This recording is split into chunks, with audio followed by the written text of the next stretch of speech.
Federalist number 5, the same subject continued, by John Jay.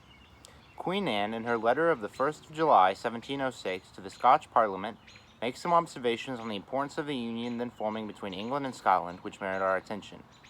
I shall present the public with one or two extracts from it. An entire and perfect union will be the solid foundation of lasting peace. It will secure your religion, liberty, and property, remove the animosities amongst yourselves, and the jealousies and differences betwixt our two kingdoms. It must increase your strength, riches, and trade, and by this union the whole islands, being joined in affection and free from all apprehensions of different interests, will be enabled to resist all enemies. We most earnestly recommend to you calmness and unanimity in this great and weighty affair, that the union may be brought to a happy conclusion, being the only effectual way to secure our present and future happiness, and disappoint the designs of our and your enemies, who will doubtless, on this occasion, use their utmost endeavors to prevent or delay this union. It was remarked in the preceding papers that weakness and division at home would invite dangers from abroad, and that nothing would tend more to secure us from them than union, strength, and good government within ourselves. This subject is copious and cannot easily be exhausted. The history of Great Britain is the one with which we are in general the best acquainted, and it gives us many useful lessons. We may profit by our experience without paying the price which it cost them. Although it seems obvious to common sense that the people of such an island should be but one nation, yet we find that they were for ages divided into three, and that those three were almost constantly embroiled in quarrels and wars with one another. Notwithstanding, their true interest with respect to the continental nations was really the same, yet by the arts and policy and practices of those nations, their mutual jealousies were perpetually kept inflamed, and for a long series of years they were far more inconvenient and troublesome than they were useful and assisting to each other. Should the people of America divide themselves into 3 or 4 nations, would not the same thing happen? Should not similar jealousies arise, and be in the like manner cherished? Instead of their being joined in affection and free from all apprehension of different interests, envy and jealousy would soon extinguish confidence and affection, and the partial interests of each confederacy, instead of the general interests of America, would be the only objects of their policy and pursuits. Hence, like most other bordering nations, they would always be either involved in disputes and war, or live in the constant apprehension of them. The most sanguine advocates of 3 or 4 confederacies cannot reasonably suppose that they would long remain exactly on an equal footing in the point of strength, even if it was possible to form them so at first.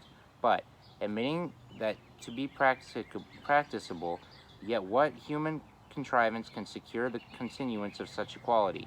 Independent of those local circumstances which tend to beget and increase power in one part and to impede its progress in another, we must advert to the effects of that superior policy and good management which would probably distinguish the government of one above the rest, and by which their relative equality in strength and consideration would be destroyed. For it cannot be presumed that the same degree of sound policy, prudence, and foresight would uniformly be observed by each of these confederacies for a long succession of years. Whenever and from whatever causes it might happen, and happen it would, that any one of these nations or confederacies should rise on the scale of political importance much above the degree of her neighbors, that moment would those neighbors behold her with envy and fear. But those passions would lead them to countenance, if not promote, whatever might promise to diminish her importance. It would also restrain them from measures calculated to advance or even to secure her prosperity. Much time would not be necessary to enable her to discern these unfriendly dispositions. She would soon begin, not only to lose confidence in her neighbors, but also to feel a disposition equally unfavorable to them. Distrust naturally creates distrust. By nothing is goodwill and kind conduct more speedily changed than by invidious jealousies and uncandid imputations, whether expressed or implied. The North is generally the region of strength, and many local circumstances render it probable that the most northern of the proposed confederacies would, at any period not very distant, be unquestionably more formidable than any of the others.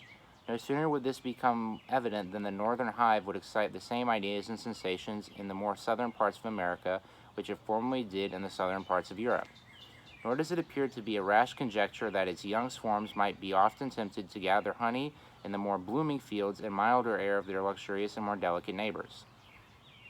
They who well consider the history of similar divisions and confederacies will find abundant reason to apprehend that those in contemplation would in no other sense be neighbors than as they would be borderers, that they would neither love nor trust one another, but on the contrary would be a prey to discord, jealousy, and mutual injuries. In short, that they would place us exactly in the situations in which some nations doubtless wish to see us, namely, formidable only to each other. From these considerations, it appears that those persons are greatly mistaken to suppose that alliances, offensive and defensive, might be formed between these confederacies, and would produce that combination and union of wills, of arms, and of resources, which would be necessary to put and keep them in a formidable state of defense against foreign enemies. When did the independent states into which Britain and Spain were formerly divided combine in such alliance, or unite their forces against a foreign enemy? The proposed confederacies would be distinct nations. Each of them would have its commerce with foreigners to regulate by distinct treaties, and as their productions and commodities are different and proper for different markets, so would those treaties be essentially different. Different commercial concerns must create different interests, and of course different degrees of political attachment to and connection with different foreign nations. Hence it might and probably would happen that the foreign nation with whom the Southern Confederacy might be at war would be the one with whom the Northern Confederacy would be the most desirous of preserving peace and friendship. An alliance so contrary to their immediate interests would not therefore be easy to form, nor if formed would it be observed and fulfilled with perfect good faith. Nay, it is far more probable that in America, as in Europe, neighboring nations, acting under the impulse of opposite interests and unfriendly passions, would frequently be found taking different sides. Considering our distance from Europe, it would be more natural for these confederacies to apprehend danger from one another than from distant nations, and therefore that each of them should be more desirous to guard against the others by the aid of foreign alliances than to guard against foreign dangers by alliances between themselves. And here let us not forget how much more easy it is to receive foreign fleets into our ports and foreign armies into our country than it is to persuade or compel them to depart. How many conquests did the Romans and others make in the characters of allies, and what innovations did they under the same character introduce into the governments of those whom they pretended to protect? Let candid men judge, then, whether the division of America into any given number of independent sovereignties would tend to secure us against the hostilities and improper interference of foreign nations. Publius.